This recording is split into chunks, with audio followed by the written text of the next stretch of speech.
Welcome to TradeTheNBA.com. This is John's reports for the 8th of September, and well, didn't take long to finally get that fill of the positive extreme. Even when it happened, we knew where things were going to go. It was just a matter of waiting for that magenta fade off and the white NBI lead, and it didn't take long for it to start. The interesting thing is we got an activation of short-term buyers here from a DOC standpoint, which was enough to keep it off the lows, but no real improvement. And the fact that we're extreme histogram here, dip below the red line, creating those lovely little purple lines indicates that there's just not a whole lot of buy support that's going to keep things from continuing to soft fade. And it's kind of what we're seeing, in particular if we get that MBI white back above magenta with the continued decline of magenta, we would be looking at 0%, which would put us all the way down to the 43 range.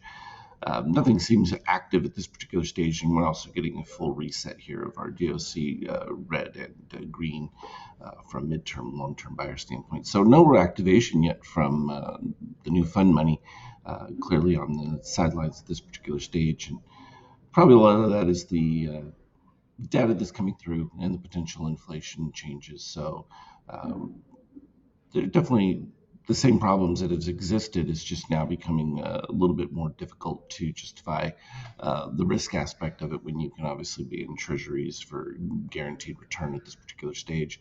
The question just becomes oil and how much of a press that is before inflation is going to outstrip any value in doing the treasuries. The same thing existed back when we were looking at them at 1 and 2%, and oil kept rising. It was one of the situations where a lot of people were way late to that curve and just didn't see it coming. For us, it's been pretty clear as to where things are at, and not a whole lot of changes here from a NASDAQ standpoint. Any turnaround, though, of the DOC here from an orange standpoint popping back up would definitely accelerate that decline and in a rapid fashion. Something we'll see on the 50K in that early. From a treasury standpoint, you can see we're pretty normalized here from where the yield should be in this particular case. So any spikes would indicate maybe a bit more fear of market situations. You would see the real exodus towards safety at that particular stage.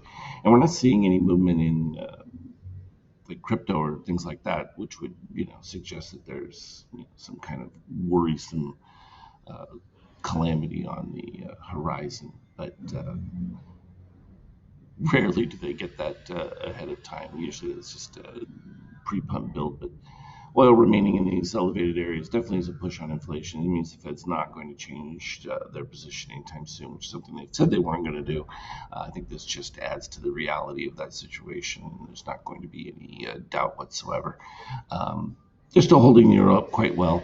There's a strong case that people are making that the dollar is, way overbought, blah, blah, blah.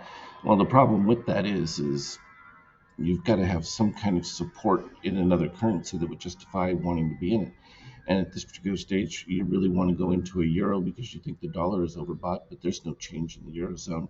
So why would that make any sense? In fact, they can get a much better return elsewhere with a lot less risk. So the fact that the euro is even as high as it is still surprising. It just means, when people say something's overbought, it always cracks me up because at the end of the day, they'll then say, well, but it can stay that way for a while. Well, then it wasn't overbought if it can stay that way for a while. We can see extreme moves, no question about that. We recognized this when it got out of control at the peaks before, given what the U.S. economy was doing versus the rest of Europe and where the trend was for Europe. None of this is a surprise in any way, shape, or form. From a gold standpoint, the creep up of gold should start to continue because at the end of the day, with oil rising as it is, this has been quite subdued given what we know is going to happen in a few months from now. I thought I'd do this little fun one to shrink the Bitcoin down just so that everyone can remember from its peaks when we got our first sell signal back up at the 65K range, where that other strong sell signal ended up in the 40-some range.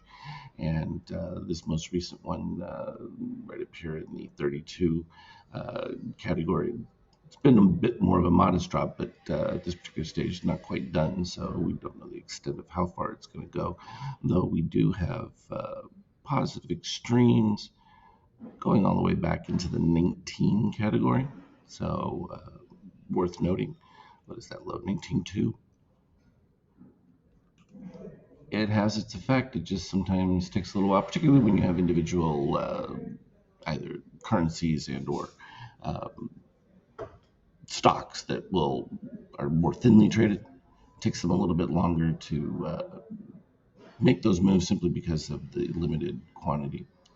I don't know why we're getting this garble right here, but we're just about to move to the 50K chart. That's ETH.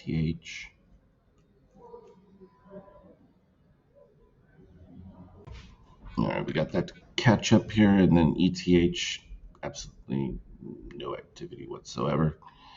And from our broader 50K, the lovely low of the positive extreme from right there, as we indicated when this was making its original move, would be the next target range on the way down, with several other ones. And this is why I like to take wherever there's a pause and the next setup one that's positive extreme, and you can just start marking them, and they just become uh, goal settings based on what we see. And as we get, MBI white peaks, expectation towards the zero, you wait for those to be met, and then when you get new ones that take place under weakness, becomes your next target area, and you can just start filling those in, because it comes an opportunity wherever there's spikes in that, then and you get a return sell signal and an opportunity to reattack, as I like to say. And beautiful how we've just sort of zoomed across here, right on that baseline.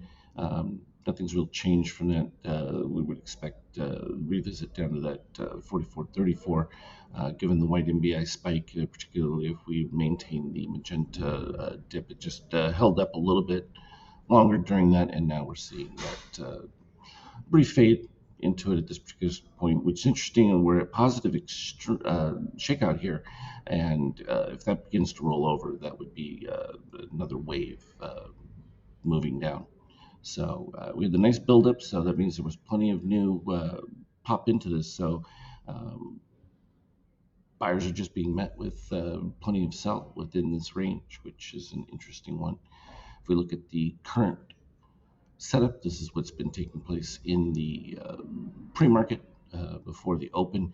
And again, it's just one of those where every little increase that pops in under positive extremes, of course, as we can see right down here with the little red line, fills those in. And then if there's just more supply, the selling continues. If we go back to yesterday's action, it was just a lot of mumbo jumbo after the first decline, started to work its way back up. And, this is that strong counter move to, too many shorts building up at once. They see a counter opportunity and took it.